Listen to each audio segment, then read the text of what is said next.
আসসালামু আলাইকুম প্রিয় বন্ধুরা, চলে এসেছি বেলকুচিতে আবারও। আর এখানে এসেছি তাঁত শিল্প, আমাদের বাংলার ঐতিহ্য এবং ইতিহাস যেখানে সমৃদ্ধ। পোশাক শিল্পের মসলিন থেকে শুরু করে তাঁতের কাপড়, তাঁতের শাড়ি, বেনারসি,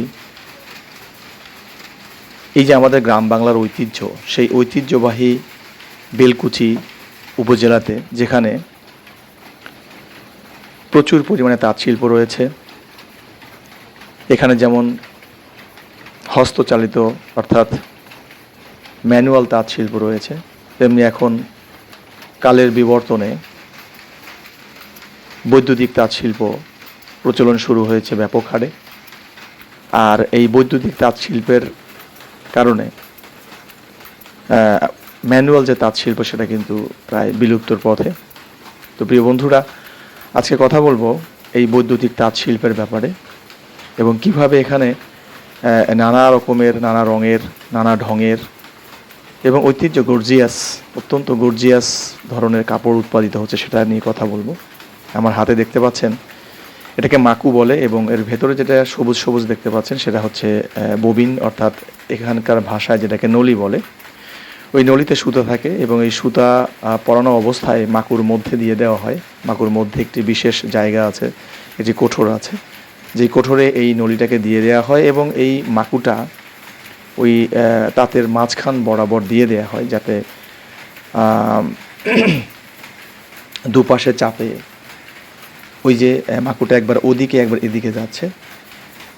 গত পর্বে আমি দেখিয়েছিলাম ম্যানুয়াল যে তাঁত শিল্প, যেটা হস্তচালিত যে শিল্পটা, সেটা দেখিয়েছিলাম। আজকের পর্বে আমরা দেখাচ্ছি হচ্ছে যে বিদ্যুৎ চালিত অর্থাৎ মেশিন দ্বারা যে বৈদ্যুতিকভাবে যে মেশিনগুলো চলছে সেটা। এখানেও খুব ভালো মানের কাপড় উৎপাদিত হচ্ছে।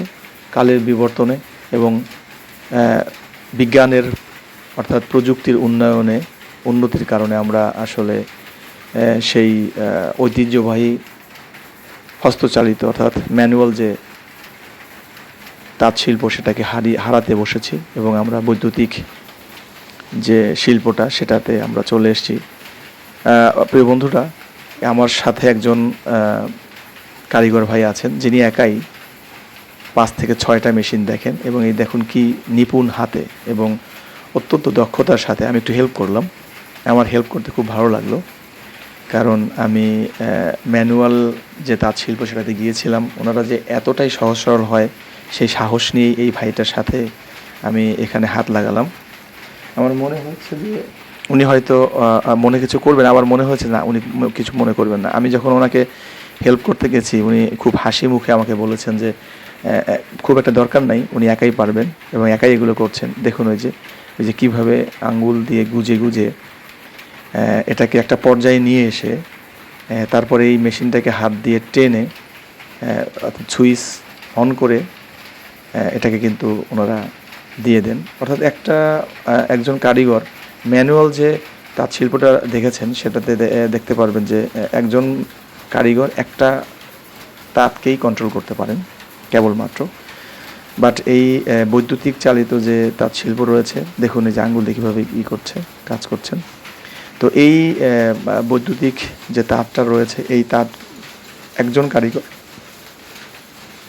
5 থেকে 6টা কন্ট্রোল করতে পারেন। দেখুন উনি সব কিছু ঠিকঠাক করে ট্রেনে মেশিনটাকে চালু করে দিচ্ছেন, আর কি মেশিনটাকে স্টার্ট করে দিচ্ছেন। এই দেখুন আপনি স্টার্ট হয়ে গেল এবং এর বিশেষত্ব খুব চমৎকার এবং জটিল।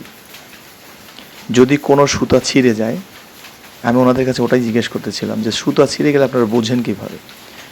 তো ওনাদের উত্তর হচ্ছে, এবং এটা আমি দেখতে পেলাম, যে সুতা যদি ছিঁড়ে যায় আপনি মেশিনটা বন্ধ হয়ে যায়। কি মানে আশ্চর্য একটা ব্যাপার!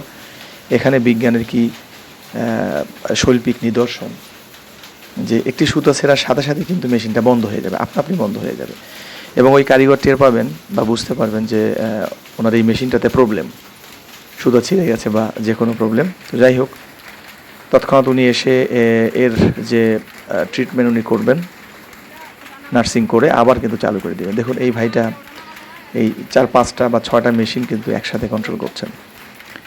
আমরা অনেকটা কাছে চলে এসেছি। এই যে দেখতে পাচ্ছেন, এই যে উঠছে, নামছে, উঠছে, নামছে। এটার সাহায্যে কিন্তু ওই যে আমি বলেছিলাম যে এটার সাহায্যে কিন্তু ওই সুতোটাকে উপর নিচ করা হচ্ছে। অর্থাৎ মাঝখান দিয়ে যে মাকুটা যাচ্ছে তার কিন্তু এইটার মাধ্যমে, অর্থাৎ এইটা যখন উপরে ওঠে সুতার